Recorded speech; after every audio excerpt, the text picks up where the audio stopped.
Let me begin by saying that a few years ago, I was talking to one of my colleagues on campus in a different department, and he commented to me that he never read fiction. Couldn't see the point of it. It's all untruths. He said there's so much to learn in the way of fact and so much science to read that there's no time to read fiction. What's the point of it? I wanted, by the way, after I heard this, that I wanted to get out my spray can and put Professor X doesn't read fiction in all the men's rooms on campus, but I didn't. But why do we think it's so important to spend time away from other things in the world of fiction? Put aside recreational reasons. Is there an important gain we get from reading literature? A gain in knowledge, a gain in normative value. President Obama, in his State of the Union address, spoke of the importance of moral imagination. Moral imagination. And he thought that this was indispensable for the political, economic, and cultural success of the nation. Think of it. Moral imagination. And when I heard that phrase, I immediately recalled that the poet Percy Shelley, in his defense of poetry, said, "A man to be greatly good must imagine intensely and comprehensively. He must put himself in the place of another and of many others. The pains and pleasures of his species must become his own." The great instrument, said Shelley, the great instrument of moral good is the imagination. The great instrument of moral good is the imagination. And poetry administers to the effect by acting on the cause. Well, here, it seems to me, we have the retort to my misguided colleague. Literature does matter. Poetry is morally important. Because it's morally important, it's politically important and culturally important. But this is far from an uncontroversial claim.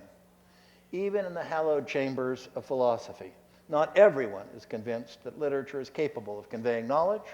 Not everyone is convinced that literature is capable of moral edification. But there's a great groundswell of philosophical opinion that's grown up over the last 20 years or so that affirms that not only is literature, and novels in particular, morally instructive, it's indispensable for proper instruction in ethics. People like Richard Wollheim and Martha Nussbaum have been arguing you can't get a proper education in ethics only by reading philosophy books. Real ethical knowledge depends upon the imaginative enterprise of following the trajectory and the intersections of value-laden behavior in literature, more particularly in novels like Golden Bowl, Crime and Punishment, Remembrance of Things Past, or these novels, Middle Passage, Oxfording Tale. Do we agree? Is there something about the imaginative exercises of writing and of reading literature that makes them uniquely and indispensably valuable elements in moral education? That is the question we want to explore tonight. And we're fortunate to have with us a man who's both a philosopher and a renowned writer, a man whose novels have won the highest awards, as you've heard, that our nation and our region have to offer. And I can tell you that in reading these books, one cannot help hearing, beneath the surface of the action, philosophical reflection and inquiry in every line. In fact, when you folks, as readers, familiar with philosophy, read his books, you'll inevitably find yourself smiling at all the philosophical allusions and asides. And I think partway through middle passage, I was reading something where he spoke of music and the criticism of music, and someone said, well, of course, except for the Mixolydian mode. And I thought, oh boy, right out of the Republic, Book 10. And what a fun thing that only the philosophers who are his readers would get. Now, here's the approach we're going to take. Because it's always good in thinking about something to have a specimen on the table to contemplate, we'll present one of Charles's lovely stories, Dr. King's Refrigerator. And then we'll invite discussion of the story, and then the three of us will explore some of the dimensions of literary experience that involve the imagination and have a bearing, at least, on moral development, with your participation, we hope. And we'll be sure to provide ample opportunity for questions and answers as we go along. And at some point, we'll all grow tired, or you will, and we'll retire for more refreshments. So now, Dr. King's refrigerator. I'm really happy that Ron chose this story because it's one of my most anthologized and reprinted stories. I should say a couple of words about it before I attempt to read it. I say it's been reprinted often. One place it's been reprinted is in Shambhala Sun, which is a kind of mainline Buddhist magazine. The reason for that is because the story attempts to dramatize one of the central philosophical points in Buddhism, which is the point of dependent origination, pratitya samutpada in Sanskrit, the idea that nothing arises independently and that all of our lives are interconnected, much like Dr. King put it when he said, we live in a network of mutuality. So that's kind of at the core, and you'll see where that is when he gets to open up his refrigerator and examines what's inside. The story begins with an epigraph from the Bhagavad Gita, Book 3, Chapter 14. It's in Devanagari, Anad Bhavanti Bhutani, which means beings exist from food. In September, the year of our Lord, 1954, a gifted young minister from Atlanta named Martin Luther King Jr. accepted his first pastorate at the Dexter Avenue Baptist Church in Montgomery, Alabama. He was 25 years old, and in the language of the academy, he took his first job when he was ABD at Boston University's School of Theology, all but dissertation, which is a common and necessary practice for scholars who have completed their coursework and have families to feed. If you are offered a job when still in graduate school, as I was, you snatch it. And if all goes well, you finish the thesis that first year of your employment when you are in the thick of things, trying mightily to prove, in Martin's case, to the staid high-tone laity at Dexter, that you really are worth the $4,800 salary they were paying you. He had, by the way, the highest paying job of any minister in the city of Montgomery, and the expectations for his daily performance as a pastor, husband, community leader, and the son of Daddy King were equally high. But what few people tell the eager ABD is how completing the doctorate from a distance means wall-to-wall work. There were always meetings with the local NAACP, ministers' organizations, and church committees, or failing that, the budget and treasury to balance, or failing that, the sick to visit in their homes, the ordination of deacons to preside over, and a new sermon to write every week. During that first year away from Boston, he delivered 46 sermons to his congregation and 26 sermons and lectures at other colleges and universities in the South. And dutifully, he got up every morning at 5:30 to spend 3 hours composing the thesis in his parsonage, a white-framed house with a railed-in front porch and 2 oak trees in the yard, after which he devoted another 3 hours to it late at night, in addition to spending 16 hours each week on his Sunday sermons. On the Wednesday night of December 1st, exactly 1 year before Rosa Parks refused to give up her bus seat, and after a long day of meetings, writing memos and letters, he sat entrenched behind a roll-top desk in his cluttered den at 5 minutes past midnight, smoking cigarettes and drinking black coffee, wearing an old fisherman's knit sweater, his desk barricaded in by books and piles of paperwork. Naturally, his in-progress dissertation, a comparison of the conceptions of God in the thinking of Paul Tillich and Henry Nelson Wyman, was itching at the edge of his mind. But what he really needed this night was a theme for his sermon on Sunday. Usually, by Tuesday, Martin had at least a sketch. By Wednesday, he had his research and citations, which ranged freely over 5,000 years of Eastern and Western philosophy. All that compiled on note cards. And by Friday, he was writing his text on a pad of lined yellow paper. Put bluntly, He was 2 days behind schedule. A few rooms away, his wife was sleeping under a blue corduroy bedspread. For an instant, he thought of giving up work for the night and climbing into sheets warmed by her body, curling up beside this heartbreakingly beautiful and very understanding woman, a graduate of the New England Conservatory of Music, who had sacrificed her career back east in order to follow him into the Deep South. He remembered their wedding night on June 18th, a year ago in Perry County, Alabama, and how the insanity of segregation meant he and his new bride could not stay in a hotel operated by whites. Instead, they spent their wedding night at a black funeral home and had no honeymoon at all. Yes, he probably should join her in their bedroom. He wondered if she resented how his academic and theological duties took him away from her and their home. Many an ABD's marriage ended before the dissertation was done. Work like that infernal, unwritten sermon, which hung over his head like the sword of Damocles. Weary, feeling guilty, he pushed back from his desk, stretched out his stiff spine, and decided to get a midnight snack. Now, he knew he shouldn't do that, of course. He often told friends that food was his greatest weakness. His ideal weight in college was 150 pounds, and he was aware that at 5 feet 7 inches tall, he should not eat between meals. His bantam weight ballooned easily. Moreover, he'd read somewhere that the average American will, in his or her lifetime, eat 60,000 pounds of food. To Martin's ethical way of thinking, consuming that much tonnage was downright obscene, given the fact that there was so much famine and poverty throughout the rest of the world. He made himself a promise, a small prayer, to eat just a little, only enough tonight to replenish his tissues.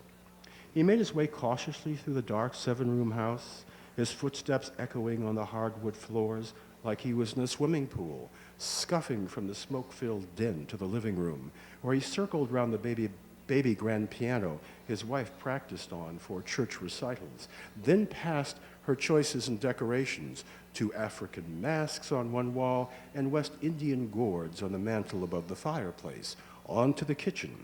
There, he clicked on the overhead light and drew open the door to their refrigerator. Scratching his stomach, he gazed and gazed at 4 well-stocked shelves of food. He saw a Florida grapefruit and a California orange. On one of the middle shelves, he saw corn and squash, both native to North America and introduced by Indians to Europeans in the 15th century through Columbus. To the right of that, his eyes tracked bright yellow slices of pineapple from Hawaii, truffles from England, and a half-eaten Mexican tortilla. Martin took a step back, cocking his head to one side, less hungry now than curious about what his wife had found at Public Market and stacked inside their refrigerator without telling him. He began to empty the refrigerator and heavily packed food cabinets, placing each thing on the table and kitchen counter, and when those were filled, on the flower-printed linoleum floor, taking things out slowly at first, his eyes squinted, scrutinizing each item like an old woman on a fixed budget at the bargain table in a grocery store. Then he worked quickly, bewitched, chuckling to himself as he tore apart his wife's tidy, well-scrubbed Christian kitchen. He removed all the Brazilian olives from a thick glass jar and held each one up to the light, as if perhaps he'd never really seen an olive before, or seen one so clearly. Of one thing he was sure, no 2 olives were the same. Within 15 minutes, Martin stood surrounded by a galaxy of food. From one corner of the kitchen floor to the other, there were popular American items such as pumpkin pie and hot dogs, but also heavy sour sweet dishes like German sauerkraut and schnitzel, right beside Tibetan rice, one of the staples of the Far East, all sorts of spices, and the macaroni, spaghetti, and ravioli favored by Italians. There were bricks of cheese and wine from French vineyards, coffee from Brazil and from China and India, black and green teas that probably had been carried from fields to faraway markets on the heads of women or the backs of donkeys, horses, and mules. All of human culture History and civilization lay unscrolled at his feet, and he had only to step into his kitchen to discover it. No one people or tribe living in one place on this planet could produce the endless riches for the palate that he just pulled from his refrigerator. He looked around the disheveled room, and he saw in each succulent fruit, each slice of bread, and each grain of rice, a fragile, inescapable network of mutuality in which all earthly creatures were codependent, integrated, and tied in a single garment of destiny. He recalled Exodus 25:30 and realized all this before him was showbread. From the floor, Martin picked up a golden, delicious apple, took a bite from it, and instantly he apprehended the haze of heat from summers past, the roots of the tree from which the fruit was taken, the cycles of sun and rain and seasons, the earth, and even those who tended the orchard. Then he slowly put the apple down, feeling not so much hunger now as a profound indebtedness and thanksgiving to everyone and everything in creation. For was not he, too, the product of infinite causes and the full miraculous orchestration of being stretching back to the beginning of time? At that moment, his wife came into the disaster area that was their kitchen, half asleep, wearing blue slippers and an old housecoat over her nightgown. When she saw what her philosopher husband had done, she said, "Oh," and promptly disappeared from the room. A moment later, she was back, having composed herself and put her glasses on, but her voice was barely above a whisper. Are you all right? Of course I am. I've never felt better. The whole universe is inside our refrigerator. She blinked. Really? You don't mean that, do you? Honey, have you been drinking? I've told you time and again that orange juice and vodka you like so much isn't good for you. And if anyone at church smells it on your breath... If you must know, I was hard at work on my thesis an hour ago. I didn't drink a drop of anything except coffee. Well, that explains. No, you don't understand. I was trying to write my speech for Sunday, but I couldn't think of anything, and I got hungry. She stared at food heaped on the floor. This hungry? Well, no. His mouth wobbled, and now he was no longer thinking about the metaphysics of food, but instead how the mess he'd made must look through her eyes, and more importantly, how he must look through her eyes. I think I've got my sermon, or at least something I might use later. It's so obvious to me now. He could tell by the tilt of her head and twitching of her nose that she didn't think any of this was obvious at all. When we get up in the morning, we go into the bathroom, where we reach for a sponge provided for us by a Pacific Islander. We reach for soap created by a Frenchman. The towel is provided by a Turk. Before we leave for our jobs, we are beholden to more than half the world. Yes, dear. I can see that, but what about my kitchen? You know I'm hosting the ladies' prayer circle today at 8 o'clock. That's 7 hours from now. Please tell me you're going to clean everything up before you go to bed. But I have a sermon to write. What I'm saying, or trying to say, is that whatever affects one affects all indirectly. Oh, yes, I'm sure all this is going to have a remarkable effect on the ladies' prayer circle. Sweetheart, He held up a grapefruit and a head of lettuce. I had a revelation tonight. Do you know how rare that is? I mean, those things don't come easy. Just ask Meister Eckhart or Martin Luther. You know, Luther experienced enlightenment on the toilet, don't you? Ministers only get maybe 1 or 2 revelations in a lifetime. But you made it possible for me to have a vision when I opened the refrigerator. All at once, he had a discomforting thought. How much did you spend for groceries last week? I bought extra things for the ladies' prayer circle. Don't ask how much, and I won't ask why you've turned the kitchen inside out. Gracefully, like an angel or the perfect wife in the book of Proverbs, she stepped toward him over cans and containers, plates of leftovers and bowls of chili. She placed her hand on his cheek, like a mother might do with her gifted and exasperating child, a prodigy who had just torched his bedroom in a scientific experiment. Then she wrapped her arms around him, slipped her hands under his sweater, and gave him a good long kiss. By the time they were finished, her glasses were fogged. Stepping back, she touched the tip of his nose with her finger and turned to leave. Don't stay up too late. Put everything back before it spoils and come to bed. I'll be waiting.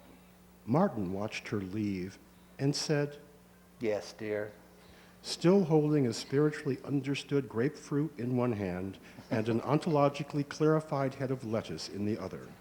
He started putting back everything on the shelves, deciding as he did so that while his sermon could wait until tomorrow, his new wife definitely should not.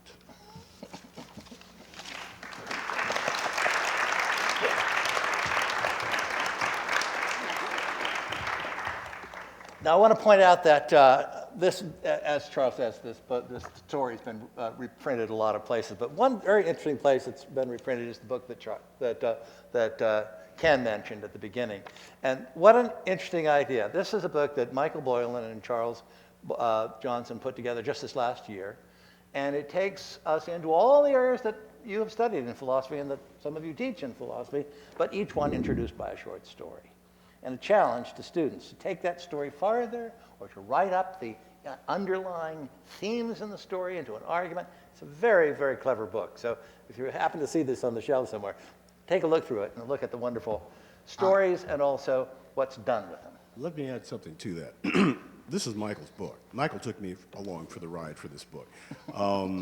I wrote 4 stories, and one was this one, and then one was on Plato and Diogenes, then one was on Descartes, then one was on the Buddha. And I sent them to Michael, and he looked at it, and he thought to himself, wow, there's a book here. So actually, he decided he would write a few and get Rebecca Goldstein, who's also a writer of fiction and a philosophy PhD, to do the others. Well, Rebecca had a book coming out around the same time as this one, so she had to back out of the project. So Michael wrote 6 stories of his own, fleshing out the rest of the history of ideas. I did Plato, he did Aristotle, he did Kant, he did Marx, he did the introduction for each philosopher. He did the translations from primary text that he uses in the text as well. He did the study questions for the philosophers, and the philosophy games at the very end are also by Michael Boylan. If you go to something called Philosophy TV, Michael and I just did a conversation on literature and philosophy, and we kind of talk about the genesis of this book. But it really is his, I have to say, I'm grateful that he took me along for the ride. That's great. Well, this story that we've just told is presented as a kind of a lead-in to our philosophical reflections tonight on the thought of the relation between literature and imagination and morality. So I wanted to explore the idea that novels feed the imagination and thereby contribute to moral knowledge. And there's lots of ways in which this might happen, but one that I think that we can take right out of this book is that novels force us to see through others' eyes. They break down the egocentric predicament, and they invite us to look with empathy at the view that others have of the world. We're, as readers, engaged in seeing through King's eyes or his wife's eyes. And this brings us into an appreciation of difference and personhood and perspective that is not to be had simply by reading, say, Bentham or Mill or Marx on moral analysis. I think that you just don't get crime and punishment unless you feel that creepy feeling that Raskolnikov felt as he was pursued and wondering whether to obey the dictates of utilitarianism that would eventually get him caught and suffer. So the first point, I think, is that we can't help in reading literature carefully to leave ourselves somehow and to see through others' eyes. Absolutely.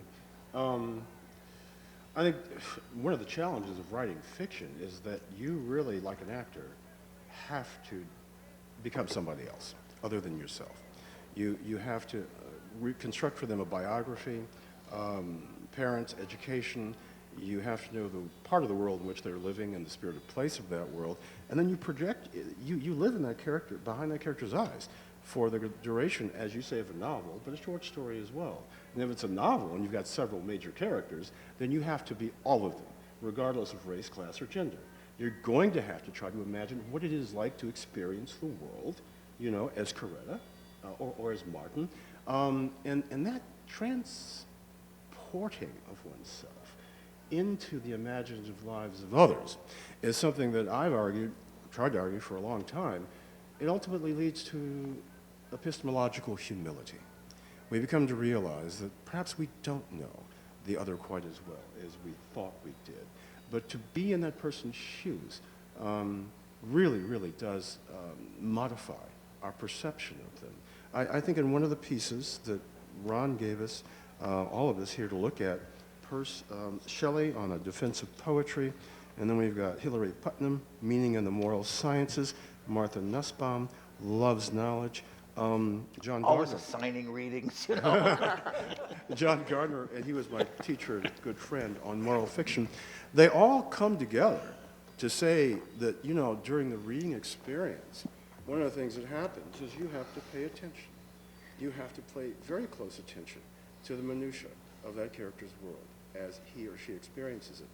That's a lot more close, one-pointed reading, mindful reading, than we normally do as we're walking through our lives. Fiction, all art, I don't care what it is, it could be a painting on the wall, invites us to slow down and pay attention. Visual arts do that. You know, you do the painting an injustice if you go right past it. You have to fall into the painting. If it's Guernica, right, you just fall into that. If you've really seen Guernica, you do fall into it. And the same thing with the work of fiction. You become so immersed in it, as Gardner would say, that you forget about the doorbell ringing, the pot boiling on the stove. If you want to know why that works that way, I think Sartre got it right in What is Literature, when he talks about the transcendent object that a work of fiction is. You look at this and what do you got? You got black marks on white paper. What makes that come to life? Consciousness makes that come to life. It's a contract between the reader and between the writer. As long as the writer doesn't screw up and make you forget that you're in what Gardner calls vivid and continuous dream, then you keep dreaming the world. And you dream it from the perspective of not the author, but the creations of that author. And again, you know, it's a transcendent object. Bigger Thomas in Native Son does not exist in this world. He exists only for you during the reading experience. And he is eternally at the end of that novel waiting to be executed. He's never executed, right? This is where he is for, like any ideal object, like a mathematical object. So it is a transcendent experience. This is what literature, I think, offers to us. I just want to add, too, I think there are interesting ways that it teaches you empathy, or it throws you into an empathy-inducing mode, not just by seeing the characters through the author's eyes, but really you enter that stage. But then when you're in it, right, the author gives you somebody else's perspective. So in the story that we just read, you know, we're there with Martin Luther King Jr. having an epiphany with all this food on the floor and all over the kitchen, and then suddenly in comes his wife, and he starts to see the epiphany-inducing mess through his wife's eyes. And of course, as a reader, you have to shift then and start to think, oh my goodness, what does that look like from the outside? I think in good fiction, this always happens. I am a fan of the book that won a prize a couple years ago, Olive Kitteridge, by Elizabeth Strout. And in that book, it's just a series of, well, it's one story, but it's told always from a different character's perspective. And so each time you feel like you get a read on who Olive Kitteridge is, particularly when she's telling it, I guess. But then later you hear about her from her son's perspective, and it's a little shocking right? Because the things that she takes herself to be doing that are really lovely and nice, he takes as overbearing and obnoxious. And it's the sort of thing that does make you immediately, as a reader, step back and think, do I do that? Are other people thinking this about me, right? It creates this sort of self-reflective moment where you've now tried to see that through the character's eyes, and then you bring it back to your own life. I think that puts it very well. Novels, among other things, and short stories, work by amplifying our world. They extend our parochial experience.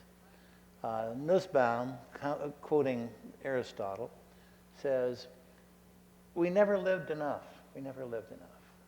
And so no one has the wealth of experience that literature provides.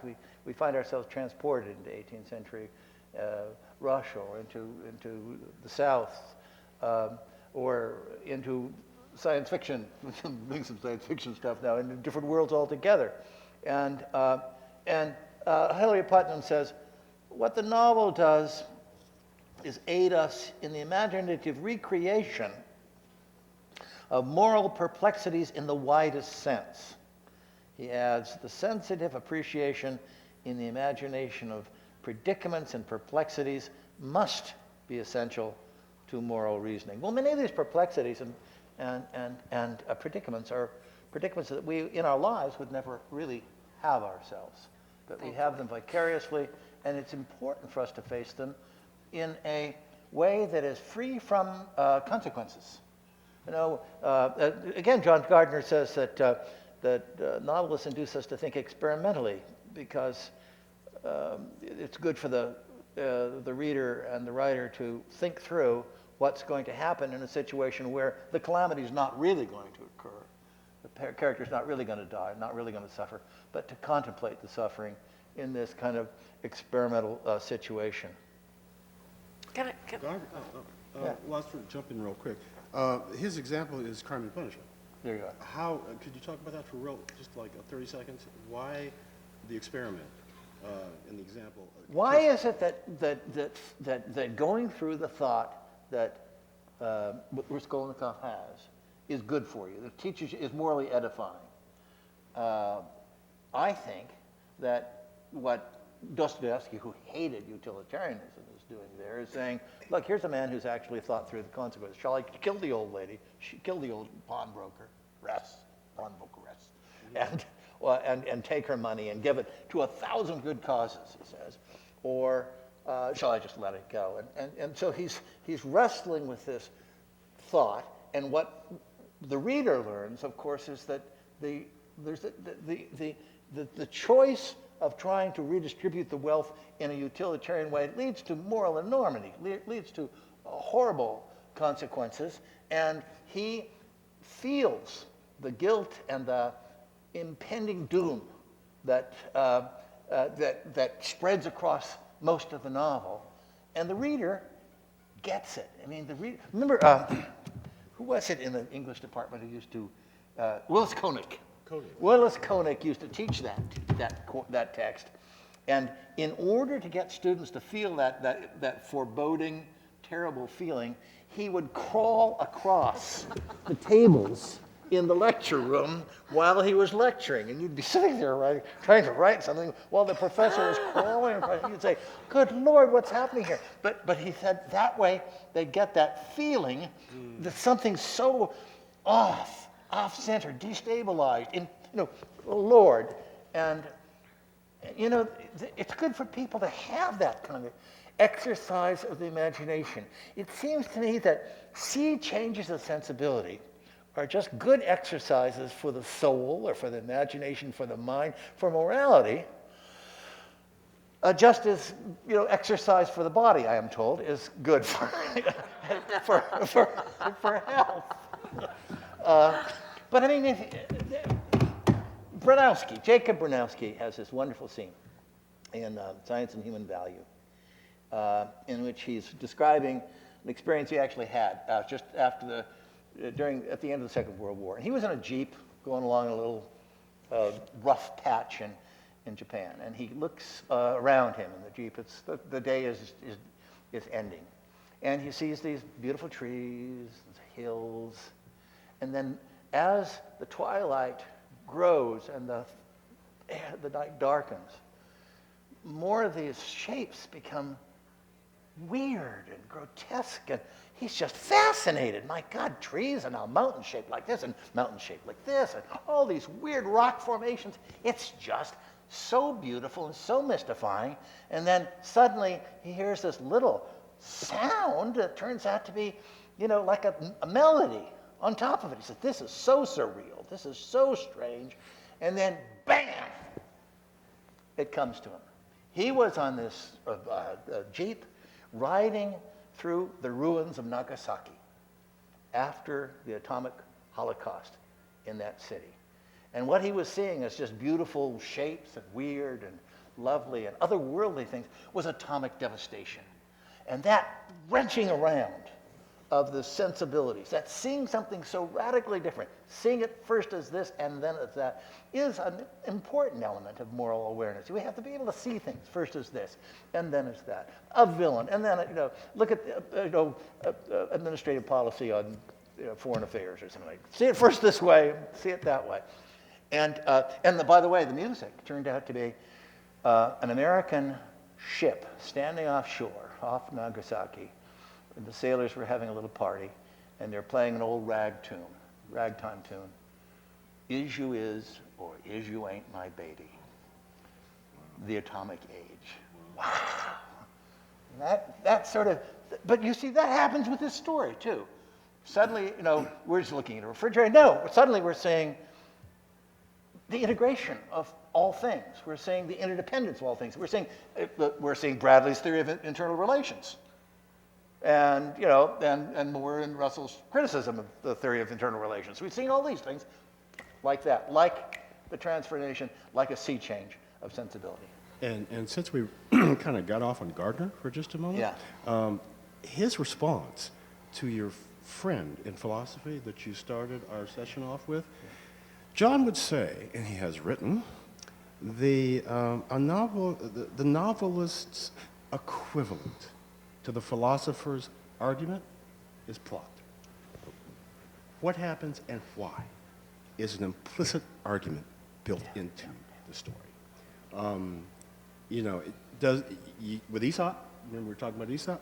You get to the end and Aesop's students provide you, with the moral of the story. Right. But it is there, and that is part of the art of, I think, writing, is that there is a logic and there is a reason to the causal relationship of each event in the story as it moves. The story moves from possibility. I used to teach creative writing. And I would tell my students, you got three parts of the story. It's possibility is the first part. You can make your character anybody you want. You can make them tall, short, fat, male, female, it doesn't matter. But as soon as you make a decision, you despoil the world of possibilities. That's your own possibility. By the time you get to the middle of the story, which is Act 2, you're in the realm of probability. Having despoiled this world and characters this way, it is probable that this person would now respond in this way to this situation. And then by the third act, or the third part of the story, you're in the realm of necessity, because it is there, it's almost inexorable, that the character must follow through if the piece is to be coherent and consistent and complete. And that is one of the ways that we judge philosophical visions: coherence, consistency, and completeness. So that by the end of the story, writers will say, well, I wasn't writing a story at all, the characters took over. Well, that's a feeling you get, because you have constructed something, and you must follow it through regardless of what you think is going to happen, in the third act or so.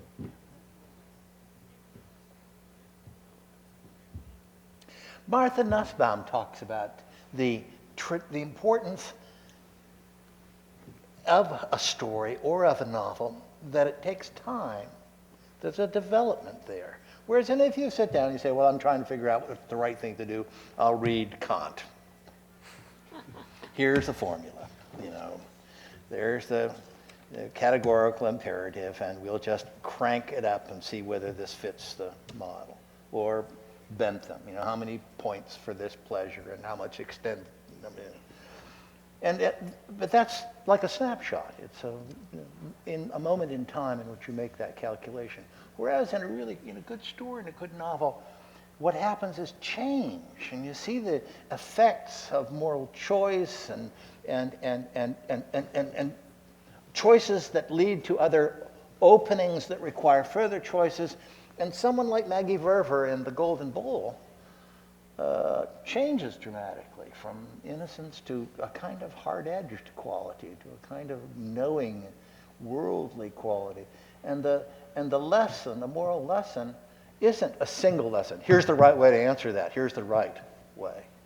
It's rather, here's the way, given what's happened so far, and now you're changing, lady, and now there's more dimensions and more characteristics that are coming in. So the fact that the novel takes a long time to read and a long time to write is really important and irreplaceable by a philosophical text. That's why I think Nussbaum says you can't get moral training by reading philosophy alone.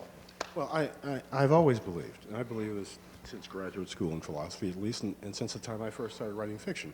You know, the public thinks that philosophy happens way up here in this realm of forms, and it's abstract, and what use is philosophy? Well, I spent enough time marinating my mind in continental philosophy that I do believe that, no, philosophy doesn't begin up here.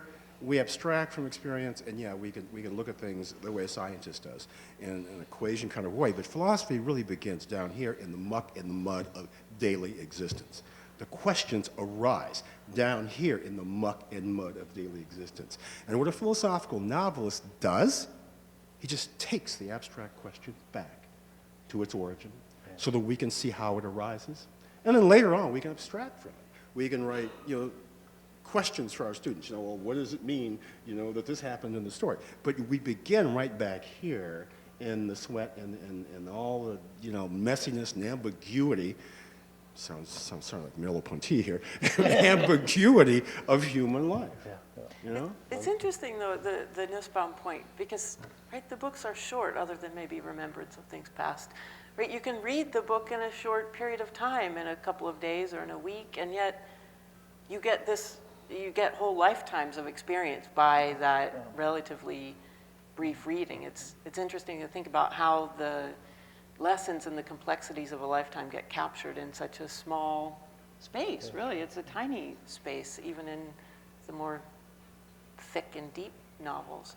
I also think, thinking about stories as the place where philosophy begins, I think about our work where we do philosophy for children. We tell people we do philosophy for children, and they say, you teach them philosophy, really? It seems difficult and dense and impossible, but of course we don't go in there with Kant, right? We go in with stories, children's stories, and they pull the philosophical ideas out of those stories, and then through the discussion, they develop them to this abstract level, which they're perfectly capable of.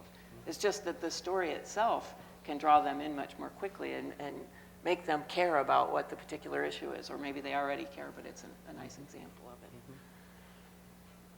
I think an important dimension of moral life that comes about through our acquaintance with literature, you might call metaphoric thinking. Wittgenstein talks about seeing this as that, seeing something first as this, and seeing something as that. And I was reading a while back in a book of anthropology, Clifford Geertz, my favorite anthropology. In fact, I think he's written the best work in that twilight world. He describes the moral impact of metaphoric thinking as he's talking about the Balinese and their cockfights. Horrible thing, cockfights. And yet the Balinese look at these cockfights and they appreciate them as artworks. They see a world opening up here in the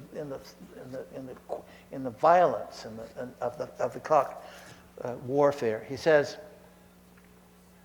to call the wind a cripple, as Wallace Stevens does, to picture an art critic as a dissolute bear, as Hogarth does, is to cross conceptual wires. What a wonderful phrase. To cross conceptual wires.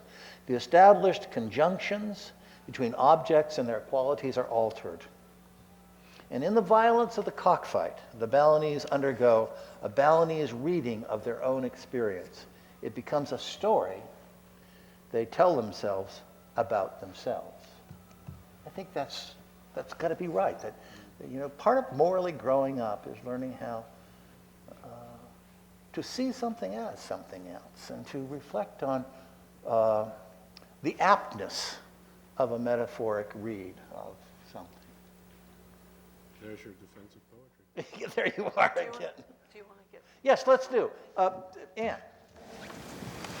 Do you think that your thesis that fiction enables us to grow in this moral imagination, does it require that the authors are moral experts in some way?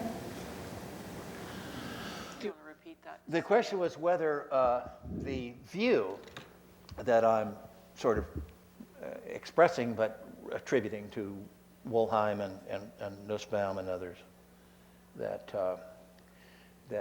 reading short stories and reading novels is essential to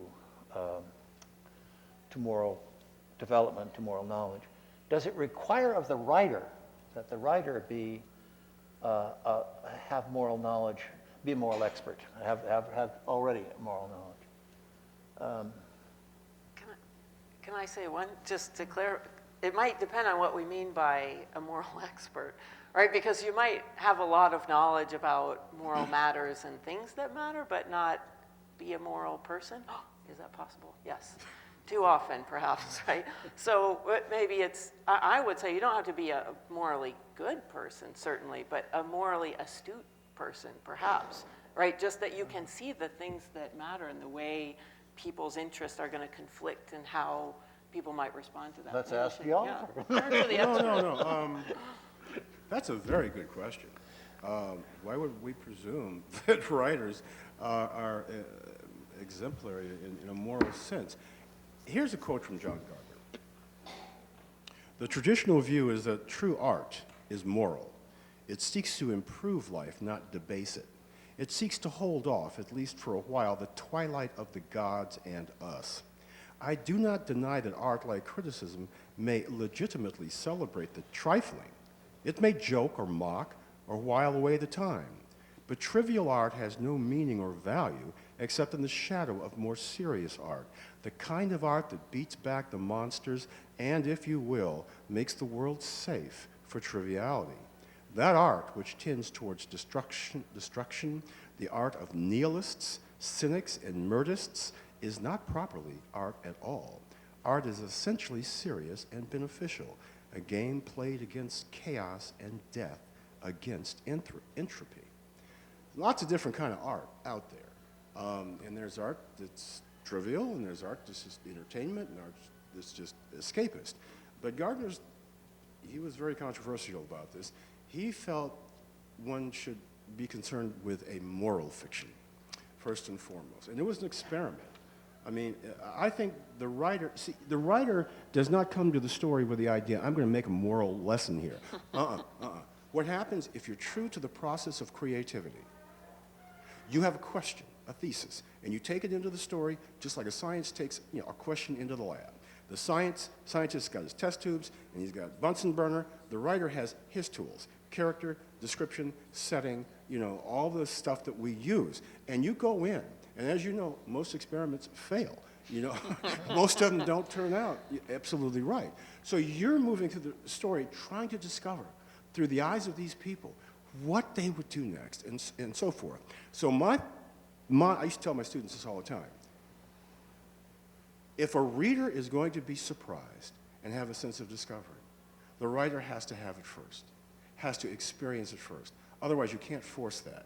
And so very often, the end of a story, if I'm writing it, will go in a direction totally different than where I thought it might go when I went into the laboratory of the fiction. So it's a process. And for Gardner, it is not a matter of moral prescriptions. You don't go in and say, well, you should do this, categorically. It's rather the process of exploring the questions is moral. Ideology is not moral because it's pre-established meaning. It's already made up thought. The process of thought is what we call moral fiction. Other. Oh, yeah. Perhaps troublesome case for your view would be Tolstoy. Late in his life, he wrote "What is Art?" Yes. And a very pure view of what morality should be about, embedded in that book, very Platonic in certain ways. And he disavowed the value of War and Peace and Anna Karenina, which most of us, I would think, would consider great literature that has much to enhance our moral imagination. And why did he disavow it? Why did he do that? Well, he had a certain view that was much praised simplicity more than perhaps we would find in But he took on a role that could be called a moral expert, and he makes what we would call great literature no longer be worthwhile. So I find it a troublesome case myself. Yeah. Me too. So, Well, he became very, very religious. Huh? He became very, very religious at the end of his life, and he condemned his earlier books because he adopted the view, which he presents in What is Art, that art is essentially, or should be, true art should be propaganda for the Christian faith. And Right. so you can see that in his earlier works and so on. So, Tolstoy had this view that there's this moment of experience that the artist has, and then that he is able to take that special aesthetic experience and embed it in the artwork. It doesn't matter whether it's a piece of music or a sculpture or a short story. And then the reader or the audience looks at the art, engages the artwork, and then has exactly the same experience that the artist had. The whole business of art is seen to be transmission, of having this experience and recreating that experience in the audience. But that's a cockamamie view. It's a good crazy view. I mean, I don't want to feel what Tchaikovsky felt. I want to hear what his music sounds like. And I know that Tchaikovsky was a nut. You know, he was afraid of his head falling off when he was conducting. He'd hold on to his chin.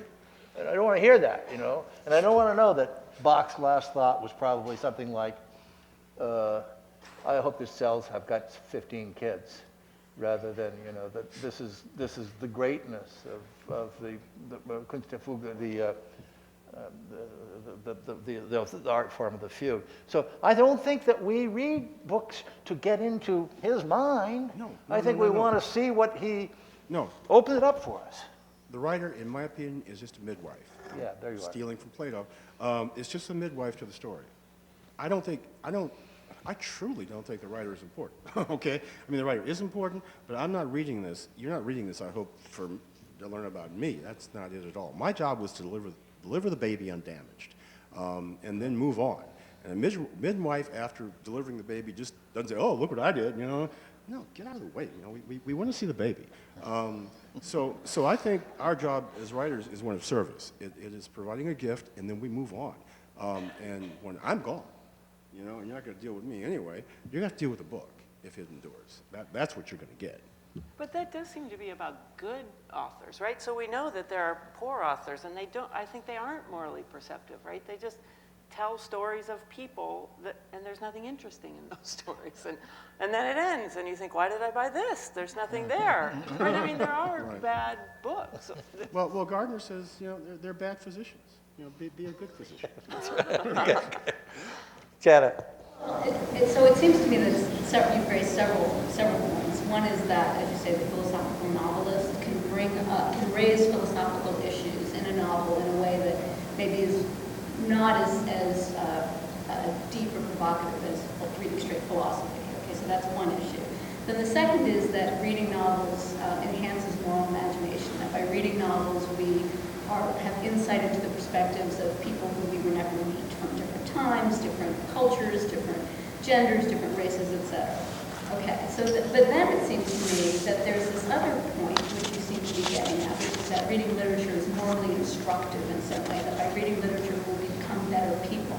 And that claim I'm a little bit dubious about, because it seems to me that I don't see the evidence for that we can have moral imagination and it can lead us to be not such great people necessarily.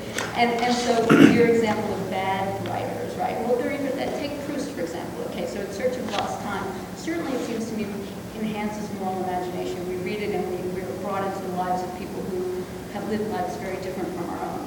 But I don't think think of Proust as morally instructive, particularly. I mean, I don't think that if you read Proust and you become, more a better moral person or something. Well, one of the things I love about that movie, Clockwork Orange, is that, it's playing with the thesis that art makes you a better person. And so the protagonist is playing classical music as he commits all kinds of horrible acts, right? I mean, so it doesn't follow. It's a non sequitur, that art does that. But listen, you see, we're making several points here, and you pointed them all out. The dramatization of philosophy helps people very often get to the core issue of philosophy better. The second thing we're saying is morality, is moral issues can be raised. But I want you to listen to this in the piece that you gave us from Nussbaum, in which she says, and as Lionel Trilling emphasized, art brings them together in a particular way, a way that is constitutive of a particular sort of community, one in which each person's imagining and thinking and feeling are respected as morally valuable. The Aristotelian dialectical enterprise was characterized as a social community endeavor in which people who live, share a form of life, try to agree on the conception by which they will live together. Each person's solitary scrutiny of his or her own experience may then be too private and non-shared as an activity. So the other argument here that's being presented is that art creates community. Stories create community. And she's tracing this all the way back to Aristotle. Gardner felt the same way. I remember hearing him once give a talk in which he said, when the Greeks came together and they looked at, a play, Oedipus or whatever the case was, they admired the hero, they understood the hero's flaws, but at the end of the performance, they held hands and said, we're not going to be like that. I remember that vividly. That's a Johnism. Proust is one of Nussbaum's favorite authors to extract this thesis from. Carol. Can fiction serve a role that autobiography can in expanding personal imagination? I couldn't quite hear autobiography. Can fiction play a role that autobiography can't when it comes to improving one's moral imagination? Autobiography. Because autobiography serves a lot of the same functions. You get displaced out of yourself into the life of another. There are very different circumstances. You learn from that. Yeah. I think autobiographies can do that transposition you're talking about between self and other, and you see things from a different perspective, and it's epistemologically interesting. But I don't necessarily think that the autobiography does what a work of fiction can do. I love autobiographies. I just wrote an introduction for the autobiography of an ex-colored man by James Welton Johnson. That's actually a novel published 100 years ago next year. Delightful experience, and you can see parts of the author's life in it, but it's a novel because he needs to get outside of his own literal biography, his life, to be able to demonstrate and show us certain things. So genre-wise, I think that the two function very differently. I think it's like telling a story about what actually happened to you. There's actually telling exactly what happened, and then there's telling the story, right? Which might be a little bit better and exaggerated in the right moments. And that's the art of good storytelling, right? That you can see what actually happened and build on it to create something that's a little better, a little more acute, and the funny or interesting places are highlighted. And so it seems like that's what you get out of fiction, right? We hold people to their autobiographies. We're going to check on it, make sure that it's true. And if you claim it's a memoir and it isn't on Oprah, my goodness, you're in trouble, right? Yeah. So, and one further point. You're making me think back again to your friend and his question about facts and why you want to deal with fiction. There was this painter, I can't remember his name, and he's painting a sunset. And somebody walks up behind him and he says, that painting doesn't look like the sun at all. This is not right. This is not the way the sun looks. And the painter just says, but don't you wish it did? There's a theme here that I want to introduce that really plays into what Carol was suggesting, and that is the way in which novels in particular, but literature in general, can take us away from ourselves and then bring us back. In Middle Passage, near the end, Isadora says, I've been holding him at bay, really I have, Rutherford, for weeks. He hates animals, you know, even though he maintains a few as bodyguards and personal friends. That's it? He says, yeah. He says, you've forgotten, haven't you? He says, That's 21 years ago. he says, I'll have to get rid of my cats. Well, I told them I couldn't let them go out in the cold before I'd knitted sweaters for each of them. And I've been doing that every day for 2 months, stalling him because at night I undo them. Now, that, to the reader who's been keeping his ears open, is a clear echo of faithful Penelope unwinding her knitting in the Odyssey. And it reminds me of a theme of departure and return that I think is so important. When I was an undergraduate, I took a course in philosophy and literature from Donald Davidson. People think of Donald Davidson as being a philosopher of language, epistemologist. He taught a course in philosophy of music, taught a course in philosophy and literature, and taught a very good course in ethics. Well, in this course in philosophy and literature, Davidson said, really there's only one truly great, long, enduring theme in all of Western literature. It's the one great theme, and it is the Odysseus theme, of going away and coming back, and discovering yourself, and discovering the world that you've left, and knowing it in a way for the first time. And so I think the moral impact of the trajectory in so many novels of coming and coming back is that we discover ourselves only by going away and coming back. Our values, too. It's Hegelian, you know, negation oh dear, I said the H word, didn't I?